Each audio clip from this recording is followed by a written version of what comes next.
அதில் இந்த பரீட்சைகளுக்கு கொண்டு செல்ல வேண்டிய பொருட்கள் விடயங்கள் இருக்குது, கொண்டு செல்லக்கூடாத பொருட்கள் விடயங்கள் இருக்குது. அவற்றை பற்றி கூறுங்கள். உண்மையாக பரீட்சார்த்திகள் நீங்கள் ஒரு சிறப்பான எக்ஸாமை ஃபேஸ் பண்ண வேண்டுமென்றால் சில பொருட்கள் பரீட்சை திணைக்களத்தால் தடை விதிக்கப்பட்ட பொருட்களை பரீட்சை நிலையத்துக்கு எடுத்து செல்வதை தவிர்த்து கொள்ளுங்கள். உண்மையில் நீங்கள் கொண்டு செல்ல வேண்டிய பொருட்கள் உங்களுடைய அனுமதி அட்டை, அத்தோடு உங்களை ஆள் அடையாளத்தை உறுதிப்படுத்துவதற்கான ஆவணம், அது எங்களுடைய பிரதி பரீட்சைகள் ஆணையாளர் குறிப்பிட்டது போல தேசிய அடையாள அட்டையாக இருக்கலாம், செல்லுபடியான கடவுச்சீட்டு, சாரதி அனுமதி பத்திரம், இந்த மூன்றும் தான் ஏற்றுக்கொள்ளப்படும். அவற்றை விட நீங்கள் எழுதுவதற்கு தேவையான பேனை பென்சில்களை மட்டும் கொண்டு செல்லுங்கள். எழுதுவதற்கு தேவையான தாள்கள் அனைத்தும் பரீட்சை திணைக்களத்தால் உங்களை மண்டபத்திற்குள் வழங்கப்படும். ஆகவே இவற்றை தவிர வேறு எதையும் நீங்கள் கொண்டு செல்ல வேண்டிய எந்த அவசியமும் இல்லை. இதில் நாங்கள் சில முக்கியமான ஒரு விடயத்தை குறிப்பிட வேண்டும். சில பாடங்களுக்கு மட்டும் நாங்கள் கல்குலேட்டர்ஸை பாவிக்கிறதுக்கு அனுமதி வழங்கியிருக்கிறோம்.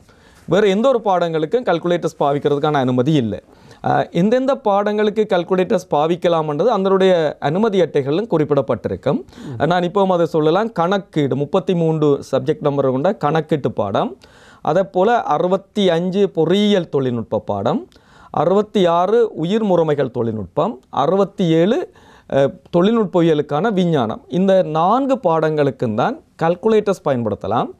இதிலும் பரீட்சார்த்திகள் நீங்கள் கொண்டு செல்லக்கூடிய கல்குலேட்டர் நிரட்படுத்தப்படாத கல்குலேட்டர்ஸ்க்காக இருக்கணும். அதாவது நான் ப்ரோக்ராமபிள் கல்குலேட்டர்ஸ். நீங்கள் ப்ரோக்ராமபிள் கல்குலேட்டர்ஸை கொண்டு போனால் அவை அங்கே பறிமுதல் செய்யப்படும். ஆகவே நீங்கள் உங்களோட பரீட்சையை எழுத முடியாமல் போகும். ஆகவே இதில் மிக கவனமாக இருங்கள். அதே போல் தொலைபேசிகள், ஸ்மார்ட் வாட்ச், அதாவது எலக்ட்ரானிக் டிவைசஸை கொண்டு போகாதீங்க. தண்ணி போத்தல் நீங்கள் கொண்டு போகிறதுக்கான ஏற்பாடு இருக்கும். எங்களுக்கு கடந்த காலம் சில கசப்பான அனுபவங்கள் இருக்குது தண்ணி போத்தல்களால். ஆகவே தண்ணி போத்தல்களை அந்த லேபிள்கள் உரித்து ஒரு பிளாங்கான தண்ணி போத்தல்களாக கொண்டு செல்வது நல்லது. இதை விட உங்களுக்கு தேவையான உணவுகளை நீங்கள் கொண்டு செல்லலாம். ஆனால் கொண்டு செல்லும் பொழுது நீங்கள் வெளியில் வைப்பதற்கான இடம் உங்களுக்கு ஒதுக்கப்பட்டிருக்கும், அல்லது பரீட்சை நிலையத்திற்குள்ளே போகாமல் வெளியில் அதுகளை வைத்துக் கொள்ளலாம். குறிப்புகள், புத்தகங்கள் அனைத்தையும் நீங்கள் வெளியில் வச்சுட்டு போக வேணும். ஒரு முறை பரீட்சை நிலையத்துக்கு போகிறதுக்கு முதல் நீங்களே உங்களை பொடி செக்கப் பண்ணிக்கொள்ளுங்க. இது இந்த விதமான நேர்மையினமான செயல்களுக்கு நீங்கள் தெரிஞ்சோ தெரியாமலோ அவற்றை வைத்திருந்தால் அது தண்டனைக்குரிய குற்றமாக கருதப்படும்.